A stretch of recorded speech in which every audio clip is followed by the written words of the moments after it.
everyone, my name is Ryan and welcome to my channel. Today we're going to be talking about one of the most horrifying and largely forgotten disasters of the Soviet Union. And considering just how many of those there are, the fact that this one stands out is a pretty big deal. We're talking about the story of Nazino Island, also known as Cannibal Island. This place wasn't just another gulag or bad prison.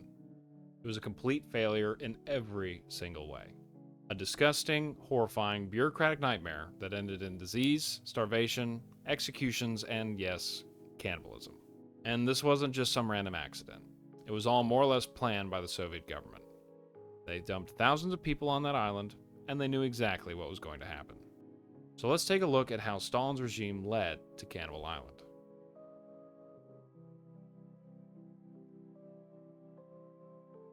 Alright, so we're back in the 1930s. Stalin's in power and the Soviet Union is struggling. Peasants are starving by the millions, cities are overflowing with poor, homeless people and unemployed workers. And in Stalin's eyes, all these people are a threat to communism and the state order. To fix that, the government decided to cleanse these cities of undesirables by deporting them to Siberia, which is basically just a giant, frozen, barren wasteland. The idea was to create internal colonies where these people would supposedly live off the land and contribute to society by farming and building, which was Stalin's perfect utopian solution. Except it wasn't. It was a disaster, and one of the first tests of this plan was Nazino Island. Stalin had the country in the middle of a forced collectivization campaign. Simply put, this ended the ability to own farms or co-op farms and gave complete control and ownership to the government. Millions of peasants were simply uprooted from their families' lands and pushed into cities that were already overrun with homeless and starving people. It got so bad that the Soviet government was beginning to panic about the massive levels of dissent from both the public and their own officers and soldiers. So, the decision was then to label all of these homeless and hungry people uprooted from the land as social parasites. And in May 1933, nearly 6,000 people were rounded up in Moscow and Leningrad as a test group for Nazino Island. Most of them weren't criminals. Some were teenagers, some were unemployed, homeless, poor, or they didn't have a state ID, which was enough to get you arrested in Stalin's world. They were told they were going to work camps or farming settlements. Some were even promised land. In reality, these were nothing more than death sentences. They were loaded into overcrowded trains and shipped off to Siberia. Many arrived sick, hungry, injured, or already dying. And from there, they were loaded onto barges and dumped onto Nazino Island. Nazino Island was a swampy patch of land in the Ob River, about 3 kilometers long and 600 meters wide. There were no buildings, no infrastructure, shelter, clean water, no sanitation. It wasn't even a viable location for any kind of settlement, much less a prisoner colony. And when the prisoners arrived, they were given one thing: raw flour. Just sacks of white powder. No pots, no pans, no ovens, no clean water, nothing. The only way to try and eat it was by mixing it with filthy river water, which led to dysentery and usually death. These people were already weak, injured, and starving when they got off the trains, and now they're just dumped into the wilderness, surrounded by guards who were under orders to shoot anyone who tried to escape. And Nazino wasn't just some empty island. It was an environmental hellscape. Even in May, temperatures at night dropped well below freezing. And with absolutely no form of proper shelter, bedding, or clothing, people were literally freezing to death within hours of arriving. And during the day, it was the opposite, hot and muggy, with swarms of mosquitoes due to the swampy environment, carrying disease and discomfort. There was no medical care and nothing to help these people in their torturous conditions. So, when they handed out bags of raw flour, people mixed it with untreated water and drank it, and most of them got dysentery. Infections spread like wildfire. Even a minor cut could turn septic and kill you. And once someone collapsed, that was it. They couldn't be helped. They were just simply left to die.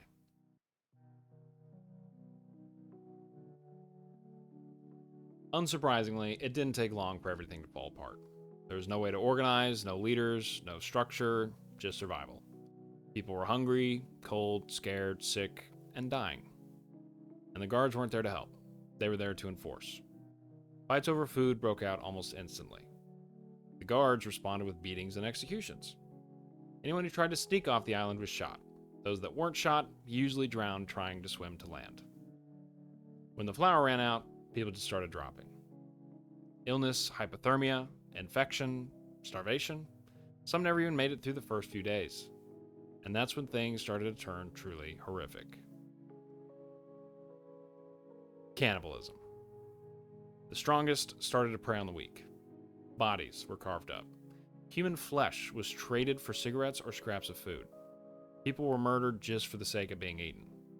Eyewitnesses described corpses with missing limbs, thighs, organs.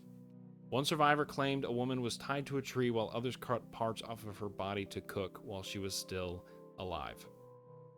Some prisoners just waited by the dying, watching, then slicing off whatever meat they could when someone passed.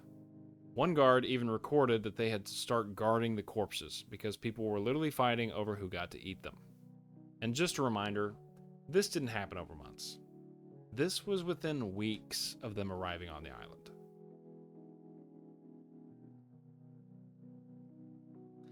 And within those few weeks, over 4,000 of the 6,000 people sent to Nazino Island were dead.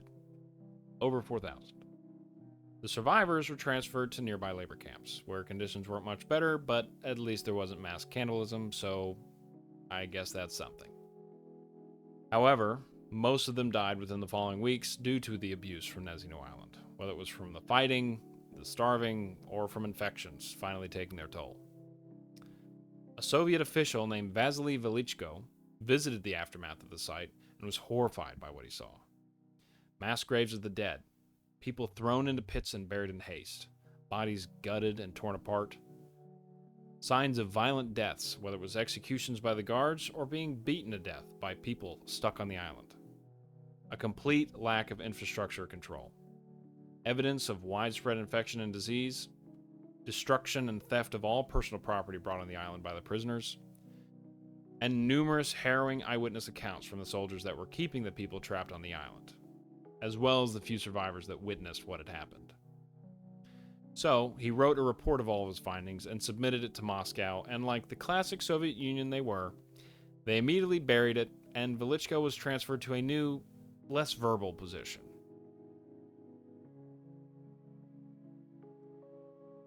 The report that Velichko lost his career submitting was buried. Anyone associated with the disaster of Nazino Island was told to never speak of it again, unless they preferred to join the prisoners in the next prisoner colony. However, in the 1980s, 5 decades later, during Gorbachev's Glasnost, which was a movement of governmental transparency, which was an attempt to try and instill trust back into the Soviet Union's image, the report that was buried finally came to the surface, along with dozens of files of survivors' testimonies, soldiers' testimonies, grueling photos, and other information related to the disaster. All of this hit the public eye at once. And obviously, this did not help the Soviet Union go back into good standing, and instead became a reminder of the atrocities caused by it, especially under Stalin's regime. And remember, Nazino Island isn't just some obscure horror story. That's what happens when the government owns you, when bureaucracy and control matter more than human life, when safety becomes an excuse for tyranny. This was a test run, an experiment, and it failed in the most violent, dehumanizing way possible. Or maybe it succeeded exactly how the government intended. So that's the lighthearted, friendly story of Nazino Island, a government experiment that turned into a nightmare, cannibalism-fueled hellscape. If you found this disturbing, or if it made you hate authoritarianism just a little bit more, or if you just want to hear more of the dark stuff that goes on in history, go ahead and subscribe. I'll be diving into more of it. Also, let me know what you think in the comments. Had you ever heard of Nazino Island before today? What do you think this story says about how much power government should really have? Thanks for watching. I'll see you next time.